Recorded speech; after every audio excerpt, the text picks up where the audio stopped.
월급으로 시작하는 투자, 양 트레이너입니다. 레버리지 들어보셨죠? 대출이요? 파생상품이요? 맞아요. 근데 여기서 한 발만 더 나아가 볼게요. 레버리지는 영어로 지렛대라는 뜻이에요. 금융에서는 내 돈 외에 남의 돈을 빌려 수익을 증폭시키는 도구를 말해요. 그런데 조금 더 넓게 보면 레버리지는 단순히 대출만을 뜻하는 게 아니에요. 수익을 키우기 위해 활용하는 모든 도구라고 볼 수 있어요. 부동산 담보대출도 레버리지고, 레버리지 파생상품도 레버리지고, 심지어 마이너스 통장도 레버리지예요. 이따가 제가 실제로 겪은 얘기도 해드릴게요. 레버리지라는 단어를 꺼내는 순간 반응이 두 가지로 나뉘는 것 같아요. 눈이 반짝이거나 아니면 겁이 나거나요. 근데 저는 오늘 이 두 반응 사이 어딘가에 있어야 한다는 얘기를 드리고 싶어요. 레버리지 자체가 위험한 게 아니에요. 잘못 쓴 레버리지가 위험한 거예요. 예를 들어볼게요. 소득 대비 감당이 안 되는 대출을 끌어다 투자하는 거, 매달 이자도 못 낼 정도로 현금 흐름이 없는 상황에서 레버리지를 쓰는 거, 3개월 뒤에 아파트 장음을 마련해야 하는 상황에서 레버리지 투자를 하는 거, 이런 경우들이에요. 또 선물 거래처럼 100배 레버리지를 사용해서 조금만 방향이 틀려도 전 재산이 청산되는 구조에 들어가는 거, 이런 상황에서 레버리지를 당겨 쓰는 건 저는 솔직히 투자가 아니라 도박이라고 생각해요. 반면에 상황이 맞을 때 쓰는 레버리지는 달라요. 여기서부터가 진짜거든요. 제 이야기를 해드릴게요. 이 내용은 특정 종목을 추천하거나 대출을 권유하는 게 아니에요. 제가 어떤 판단으로 움직였는지 그 흐름만 보여드리는 거예요. 저는 원래 적립식 투자를 선호해요. 월급날마다 일정 금액씩 넣고 모아가는 방식이요. 단타는 성격이 안 맞았어요. 그래서 레버리지 파생 상품인 SOXL, TSLL을 매달 꾸준히 모아가고 있었어요. SOXL은 미국 반도체 지수를 하루 수익률 기준으로 3배 추종하는 ETF고요. TSLL은 테슬라 주가를 2배 추종하는 ETF계요. 레버리지 ETF는 구조상 변동성이 크고 장기 보유할수록 복리 구조 때문에 실제 수익률이 왜곡될 수 있어요. 이 특성을 알고 들어갔어요. 그러다 트럼프 관세 폭탄이 쏟아졌어요. 시장이 무너지면서 제 계좌가 마이너스 60%까지 내려갔어요. 시드가 반 이상 녹은 거예요. 그 공포가 어느 정도인지는 겪어본 분만 알 거예요.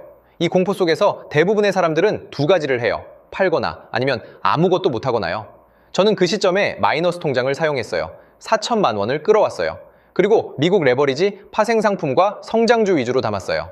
엔비디아, AMD, 애플, TSMC, 팔란티어, SOXL 등과 같은 종목들이었어요. 왜 그 타이밍이었냐고요? 몇 가지 판단이 있었어요. AI, 이슈와 반도체 기업들의 실적, 즉 펀더멘털은 그대로인데 주가가 지나치게 빠르게 하락하고 있었어요. 저번 영상에서 다뤘던 공포 탐욕 지수가 4까지 내려갔었거든요. 극단적 공포 구간이었어요. 역사적으로 그 구간에서 판 사람들이 결국 후회했다는 걸 공부했고 그 데이터를 믿었어요. 근데 진짜 얘기는 지금부터예요. 그보다 더 중요한 건 제 상황이었어요. 마이너스 통장 이자를 매달 감당할 수 있었어요. 최악의 경우 원금을 잃는다 해도 제 소득으로 충당이 가능했어요. 갑자기 큰돈이 필요한 상황도 없었어요. 이 세 가지가 확인이 됐을 때 레버리지를 썼어요. 이거 하나만 기억하면 돼요. 레버리지를 쓰기 전에 내 상황부터 먼저 점검해야 한다는 거예요. 결과는 어떻게 됐냐고요? 마이너스 60%였던 기존 계좌는 원금을 회복했어요. 그리고 마이너스 통장으로 투자한 계좌는 4천만 원으로 약 3천만 원의 수익을 1년도 안 돼서 올렸어요. 저도 알아요. 결과가 좋으니까 이렇게 말할 수 있다는 거예요. 결과가 나빴다면 이 얘기를 못했을 거예요. 3천이 큰 돈이냐 작은 돈이냐는 개인의 차이겠지만 저에게는 너무 소중한 수익이었어요. 이 이야기로 제가 전달하고 싶은 내용은 이겁니다. 레버리지는 파산이다. 레버리지는 패가 망신이다. 이런 고정관념에서 벗어나라는 거예요. 물론 틀린 말이 아닐 수 있어요. 잘못 쓴 레버리지가 실제로 그런 결과를 만드니까요. 근데 상황이 맞고 판단이 서면 레버리지는 내 편이 되기도 해요. 그리고 반대로 레버리지가 절대 안 된다는 분들도 있어요. 대출은 생각도 못하겠다. 파생상품은 손도 못 대겠다. 이게 오답이라는 말 절대 아니에요. 그분들은 자신이 버틸 수 있는 구조 안에서 성향에 맞는 투자법을 찾은 거예요. 그게 훌륭한 거예요. 저도 처음엔 여기서 막혔거든요. 레버리지라는 말만 들어도 겁이 났어요. 근데 제가 깨달은 건 투자에서 무엇보다 중요한 건 도구가 아니라 그 도구를 쓰는 사람의 상황과 판단이라는 거예요. 틀에 박힌 투자가 있어요. 레버리지는 무조건 위험하다, 대출로 투자하면 망한다, 파생상품은 무조건 도박이다. 근데 이 틀이 오히려 나한테 맞는 전략을 못 쓰게 막는 경우가 있어요. 성향을 파악하고 상황을 점검하고 그 위에서 내 판단으로 움직이는 투자자가 되는 것. 그게 중요하다고 생각해요. 오늘 여기까지 생각해 보셨다면 자연스럽게 다음 질문이 생길 거예요.